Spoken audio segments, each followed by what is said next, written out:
topics and opinions expressed on the following show are solely those of the hosts and their guests and not those of W4WN Radio, its employees, or affiliates. We make no recommendations or endorsements for radio show programs, services, or products mentioned on air or on our web. No liability, explicit or implied, shall be extended to W4WN Radio, its employees, or affiliates. Any questions or comments should be directed to those show hosts. Thank you for choosing W4WN Radio. This is Beyond Confidence with your host, Divya Parekh. Do you want to live a more fulfilling life? Do you want to live your legacy and achieve your personal, professional, and financial goals? Well, coming up on Divya Parekh's Beyond Confidence, you will hear real stories of leaders, entrepreneurs, and achievers who have stepped into discomfort, shattered their status quo, and are living the life they want. You will learn how relationships are the key to achieving your aspirations and financial goals. Moving your career or business forward does not have to happen at the expense of your personal or family life, or vice versa. Learn more at www.divyaparekh.com, and you can connect with Divya at contact@divyaparekh.com. This is Beyond Confidence, and now here's your host, Divya Parekh. Good morning. It's Tuesday, and I love being with you. So I want to share another kind of story with y'all. This was so amazing. One of you actually reached out, and I want to thank you, Lisa, for reaching out to us, because I love when you all share your stories with us. So I want to talk about Lisa. Lisa is from Kentucky, and Lisa shared that while she was taking her daughter to school a regular day, and what happened was when she was picking up her daughter, she found out that somebody's mom could not reach on time. And as it turned out, she knew the kid's mom.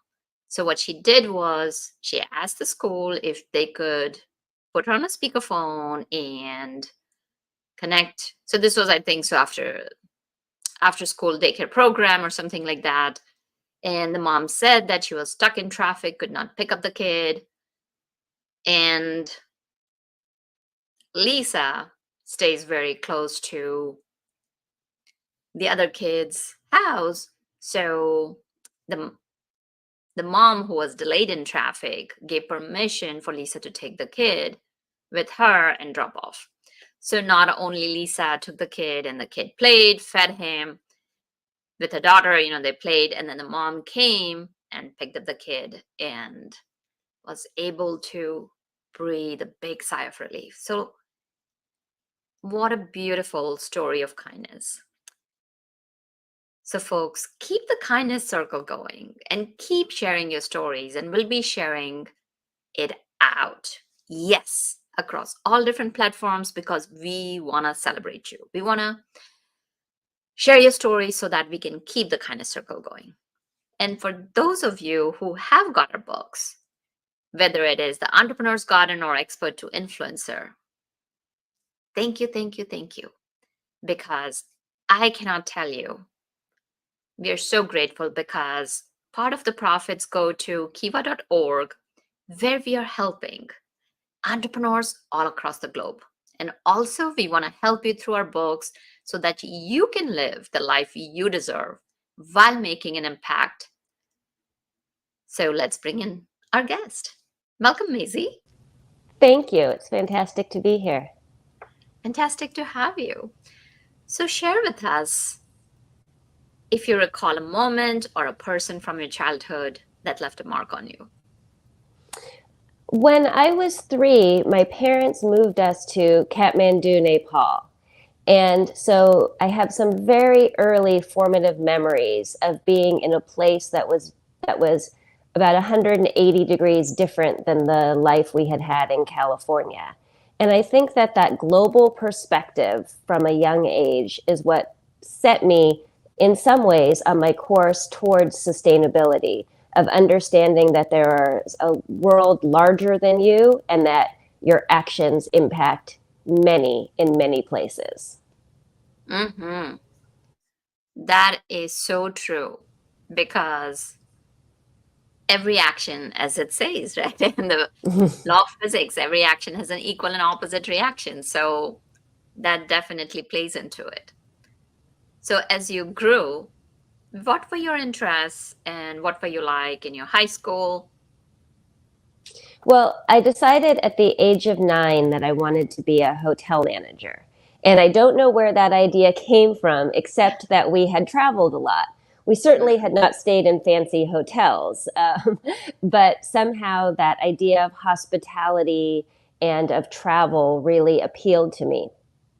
So I did every school paper, every school project around hospitality. And when I was 12, I even did an informational interview with the largest hotel manager that I could find, which was the Holiday Inn in Santa Cruz.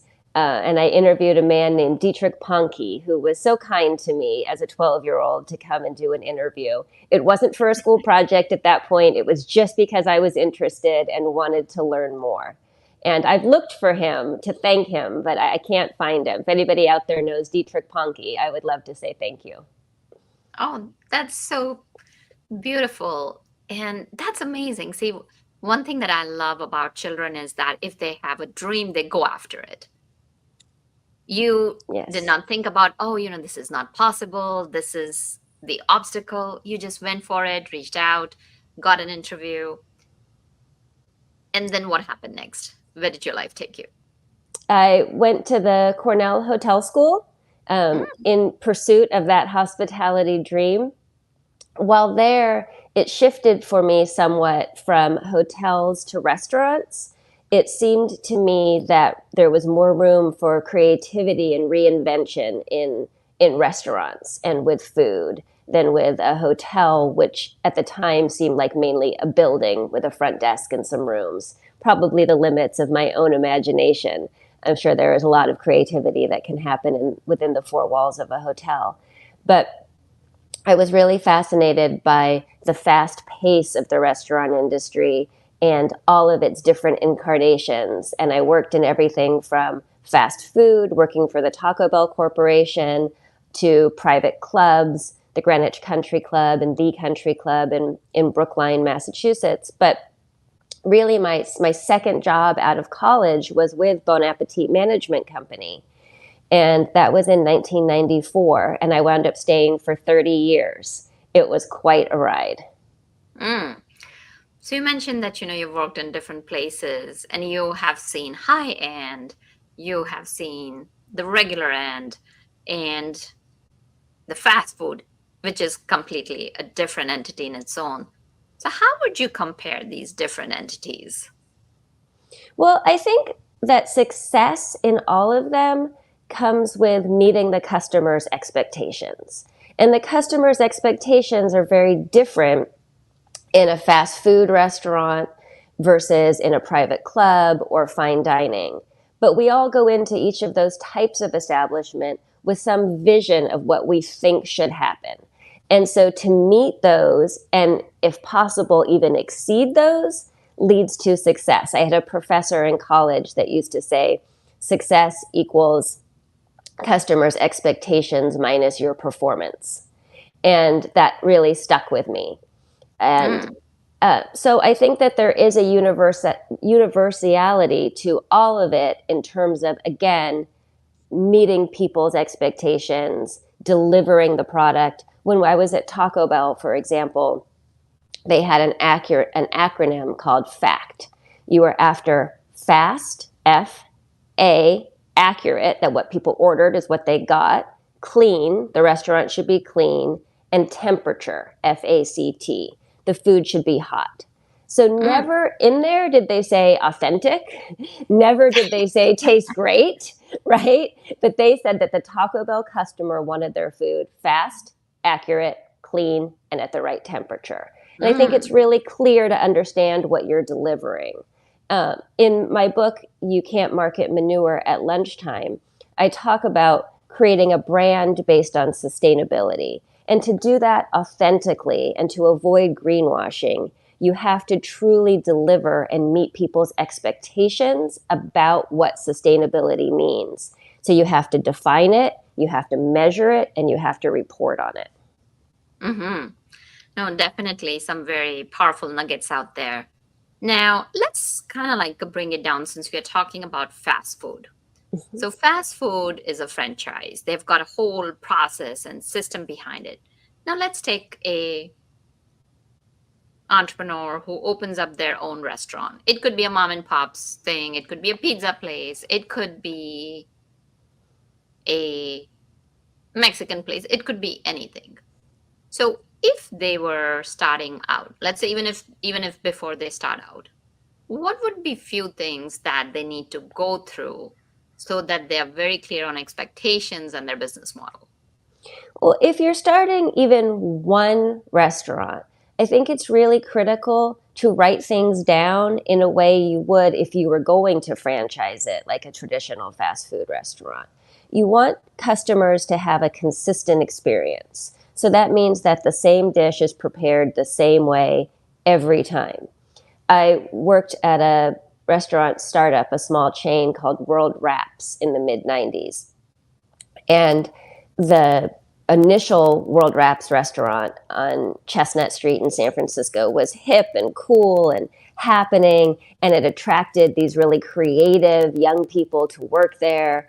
And when we came in and wrote down the recipes, I remember somebody said to me, I get the impression that you want me to make the same wrap every day in the same way.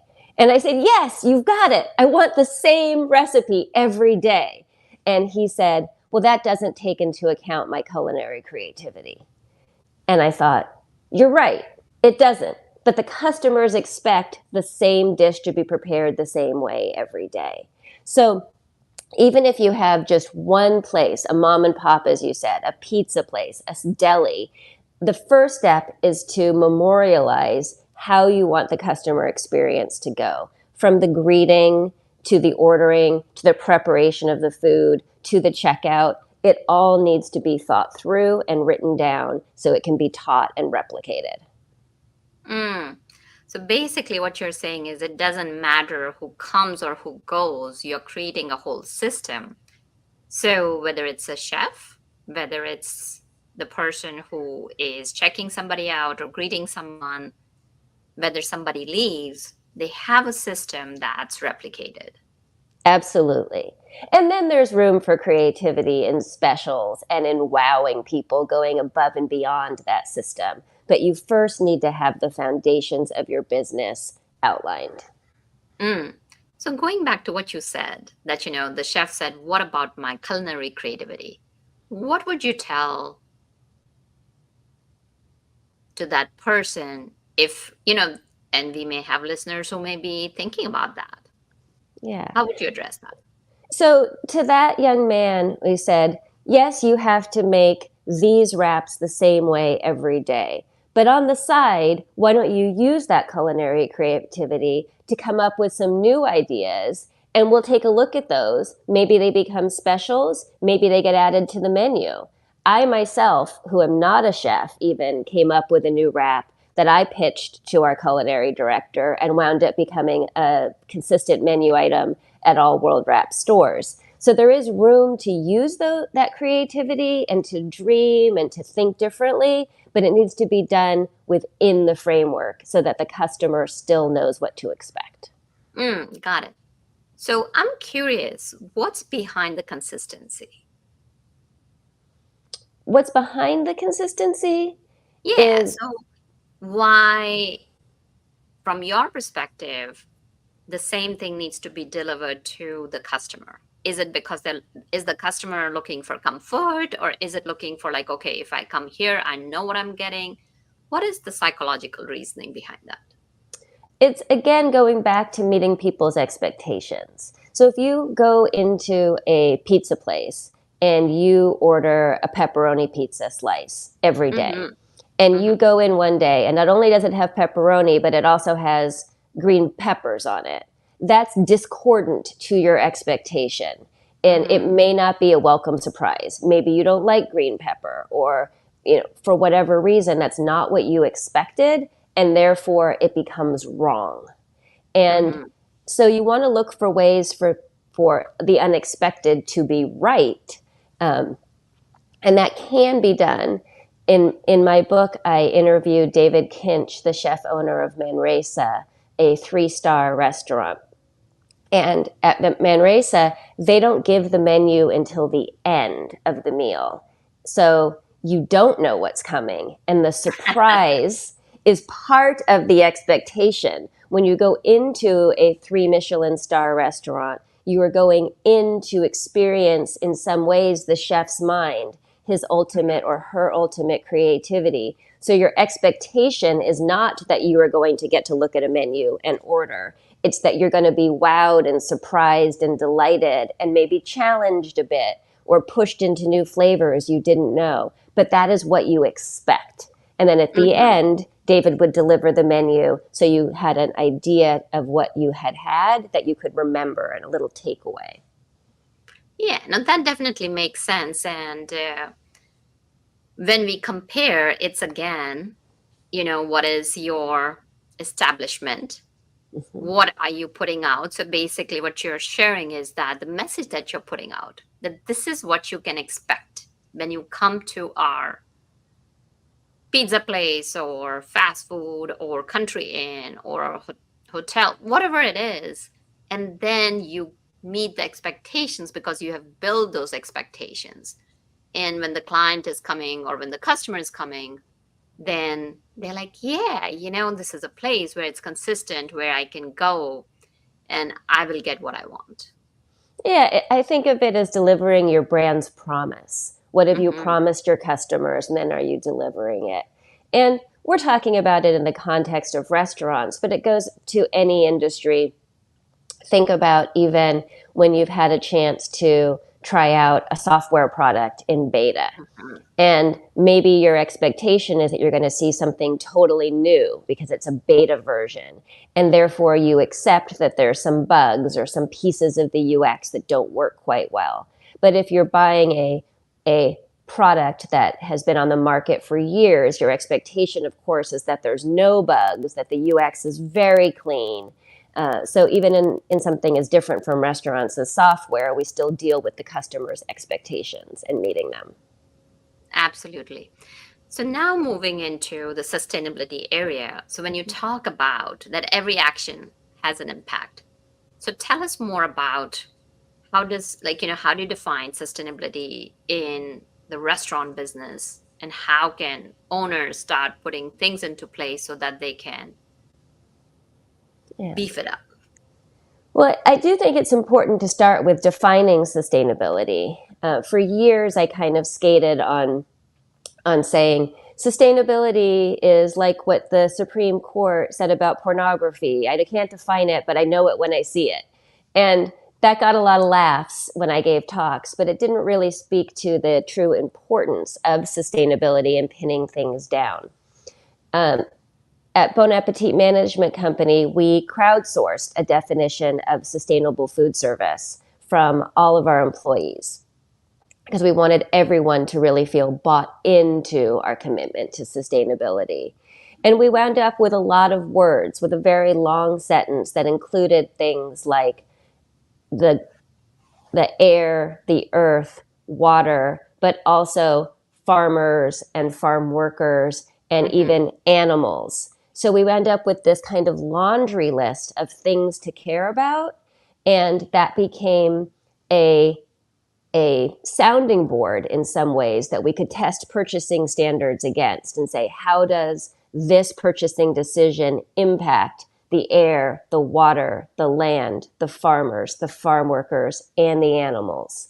And so it was a real active definition of sustainability for us. Interesting. So can you expand on that? Yeah. So it started our road towards sustainability, and I would say towards because sustainability is not a destination. It's a journey. We are never going to arrive and say, check, we are sustainable, right? We have systems that are complex, that are ever changing. And so sustainability is kind of a moving goal in some ways. But that's also what's fun about it and what the part of the mind challenge is. So a path towards sustainability started with local purchasing. And really, at first, it was a culinary act, not a political one. We wanted food that tasted great. And we all have these food memories. You started this conversation talking about a childhood memory. Many of us have childhood food memories. If you grew up in a place like California or New Jersey where tomatoes grew, you can remember taking a tomato off of the vine and biting into it like an apple and just bursting with flavor. And yet today, if you go to a supermarket, a tomato is red, but often hard and not so juicy and kind of mealy. And I myself always, at any deli, I always order a sandwich without tomatoes because a great tomato is fantastic, but a bad tomato I really hate. So when did a tomato become like a risk-reward decision? And looking into that, I discovered that food was being bred to travel. Food was being bred to sit on a shelf for the longest time possible and to look pretty. And nowhere in that equation was flavor. And so as a food company, we wanted the best ingredients. And that led us to looking for the small local farmers that were growing more biodiverse products, that were growing for flavor, that the food didn't have to travel as far or sit on a shelf for so long. And once we did that, that really opened my eyes and the eyes to the rest of our company about the power of purchasing in food and how we can make decisions to support different types of systems. And that's a very, very powerful idea. Yeah, no, definitely. And that's where, not sure when the concept came through farm to table, that rather than having ingredients that are sitting on the shelf and traveling and are probably days and sometimes weeks old, but you're getting fresh food. And I've also seen in so many restaurants, you see, especially if they have a back, they have like little potted plants, or even if it's on the ground, like, little garden, and they're growing their own herbs and all that. And there is just something to it, because I know of a local restaurant that has something like that, and it's just the smell. And as you talked about, having that tomato, or it can be anything, right? Like fruits, just fruits that have come directly from farm to you, or anytime, like, anybody has gone for apple picking or blueberry picking, and just taking those blueberries off the bush and eating, those plum juicy, there's a burst of juice in your mouth and that burst of flavor. Nothing Absolutely. can compare to it. So you've talked So about, yeah, go ahead.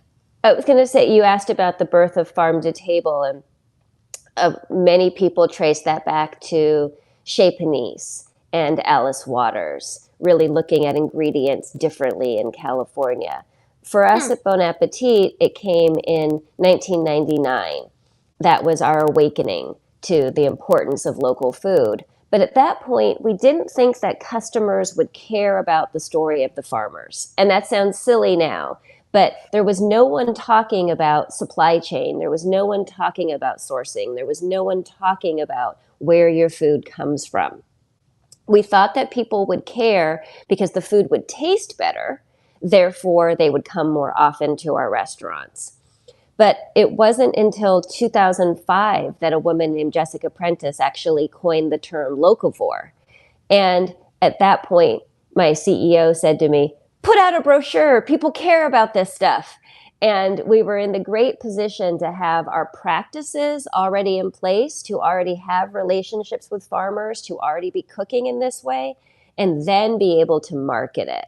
And I think that's really the correct order of operations for a business, is to have operations be the forerunner and marketing be the laggard, versus marketing pushing an idea and then trying to get operations to catch up with, again, that promise that they're making to customers. Mm-hmm. Absolutely. So that definitely makes sense, that, if you're purchasing from local farmers, you're helping those farmers thrive because they have a consistent chain and consistent orders that are coming throughout the year, and they know they can predict, okay, you know what, this is my projection, I can grow accordingly, and this is where I know where it's going. So in what other way sustainability can be introduced? Well, we've been talking about local purchasing, and that's one dynamic of sustainability, but there's many, and I'll stick with the restaurant industry. There's the other end of the chain, which is waste. Food waste is incredibly unsustainable, both in that you are wasting all of the embodied energy that went into producing that food. So the growing, the transporting, the refrigerating, the cooking, the serving of that food has a huge amount of emissions impact. And then when you throw food away, it goes to landfills where it turns into methane gas, which is a much more powerful greenhouse gas than even carbon dioxide. So food waste is a real sinkhole when it comes to sustainability. And I think just if we think about that kind of cradle to grave idea of the birth of your product, in this case, local farms, and then the death of your product, in this case, landfills, and even reimagine it to be circular. How can we have a circular system where we're not just going cradle to grave, but we are actually reusing and upcycling products? That's when we can start getting at real sustainability. Definitely. I remember watching a Shark Tank episode where there was this girl which she had come up with, where she was going and getting the food, like, recyclables or something like that. And she recycled into chips. I'm not sure, like, how she did it. So what are different ways where people can estimate ahead of time that, okay, you know what, this is the type of food, this is how much quantity is coming, and what can they do to recycle it? Yeah. So there's been a couple Shark Tank episodes that have had food waste reduction businesses, and there's been a whole crop of them that have cropped up. Misfit Foods, Imperfect Foods, and they're doing different things. They're either selling products to people that had otherwise previously been determined to be unsellable because they were maybe cosmetically challenged, misshapen, not the right color, not the right size. We have a program called Imperfectly Delicious Produce, where our chefs use things like what we've called sun-kissed cauliflower. So when cauliflower grows, it has leaves around it. If the leaves get pulled back in the field for some reason, the sun touching the cauliflower turns it a golden color, makes golden spots. Doesn't affect the taste, but affects the cosmetic appearance. So that's not considered sellable, except it tastes the same way. So if you rebrand it and called it sun-kissed cauliflower and make it intentional, then chefs chop it up and put it into a soup or into an aloo gobi, which is going to have a ton of turmeric anyway and turn everything yellow. Then this product that was previously seen as waste now becomes useful. So that's one kind of way people are reusing food, is not throwing away things that were previously thought to be unusable. The other is upcycling. So maybe this chip company that you saw might be an example of that, where you take a product that's a cast off. If you've ever seen broccoli slaw in the supermarket, which is shredded broccoli stalks. So previously, when produce companies made packages of broccoli florets, they had to throw away the stalk. The stalk was considered not usable. And then somebody had the bright idea of shredding that stalk and calling it slaw.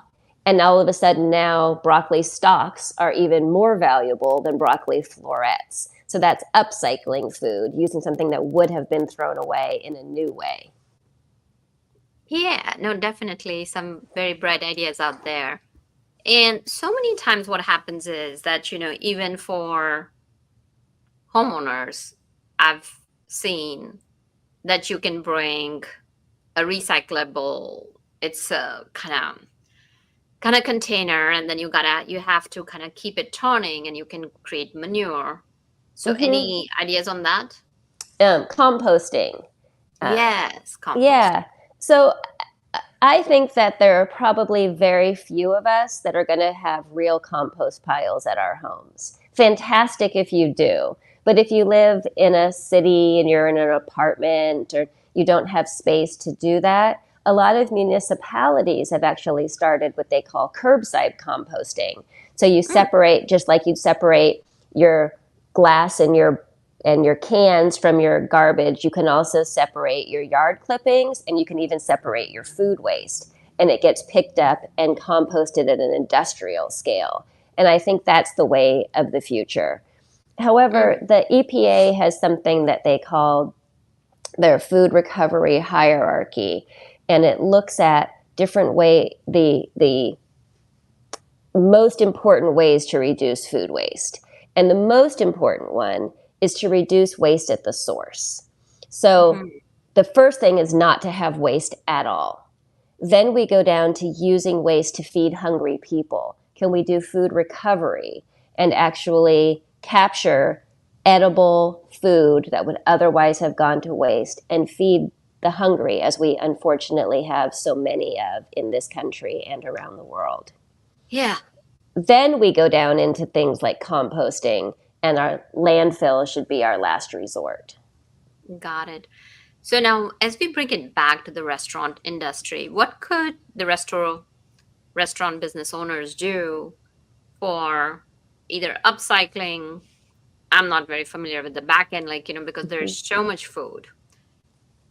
Can they form alliances with nonprofit organization where people are picking up the food that's been remaining to feed the hungry? And as you mentioned, we have a lot of hungry people, and especially so many children, that we could, as we are talking about. Yeah. So again, we start with trying to avoid food waste to begin with. And there's lots of things in a restaurant design that can work towards that aim. Your menu design, are you cross-utilizing ingredients? So you have something that can do double duty.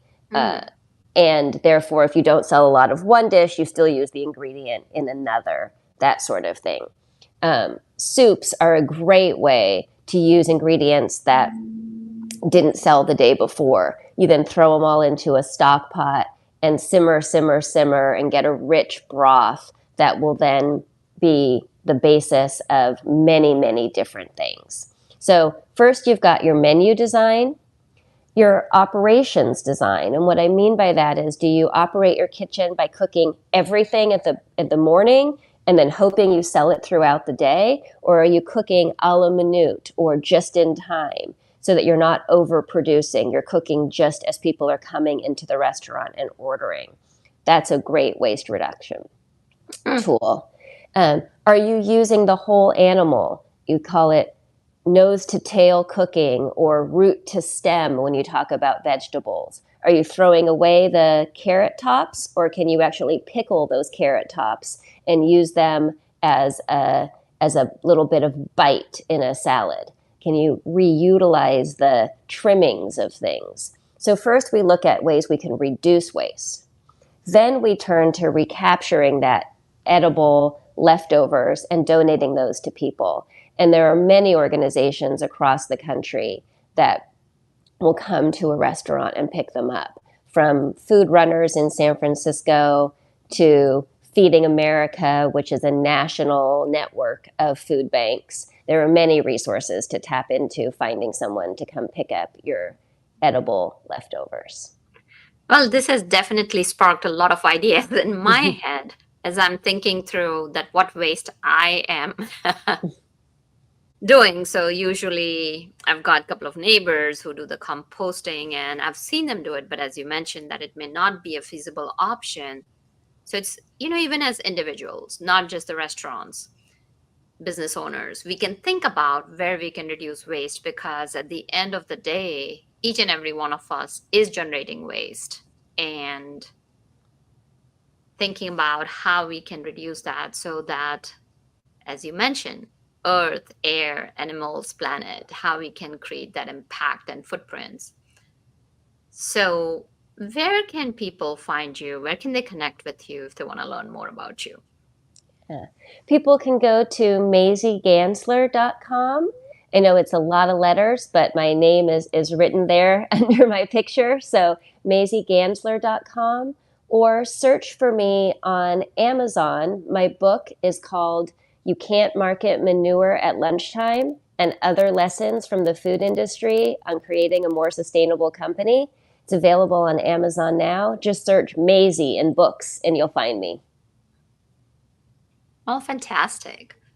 And for individuals, for anyone who's listening, what might be your last couple, 1 to 2 practical tips that they can take and apply it straight away? Yeah. So you talked about home cooking and how we can be more sustainable there. How about just starting with what we call in my household the refrigerator challenge, which is going to the refrigerator, opening it up, and creating a meal from whatever is in there, as opposed to shopping for new products or letting things go to waste in your own home. And you can, there's so many tools to Google recipes. Just pick something out of your own house and make something delicious. Challenge yourself to do that. Definitely. So I'll definitely be challenging myself today. Think stir fries and soups. Those are your 2 friends, stir fries and soups. Yeah, you can drop anything in stir fry and soup. So yeah, definitely a good way of thinking. And so thank you for joining us, Maisie. You have given us a lot of food for thought. Thank you very much. I appreciate being here. Absolutely. Well, listeners, thank you for joining us because you are the soul of the show. Share with us your stories. Keep the kindness circle going and let us know who can we bring. How can we support you and serve you to live the life you deserve and you want? And thank you, Juan, for making the show technically possible. Thank you. Thank you for being part of Beyond Confidence with your host, Divya Parekh. We hope you have learned more about how to start living the life you want. Each week on Beyond Confidence, you hear stories of real people who have experienced growth by overcoming their fears and building meaningful relationships. During Beyond Confidence, Divya Parekh shares what happened to her when she stepped out of her comfort zone to work directly with people across the globe. She not only coaches people how to form heart connections, but also transform relationships to mutually beneficial partnerships as they strive to live the life they want. If you are ready to live the life you want and leverage your strengths, learn more at www.divyaparekh.com. And you can connect with Divya at contact@divyaparekh.com. We look forward to you joining us next week.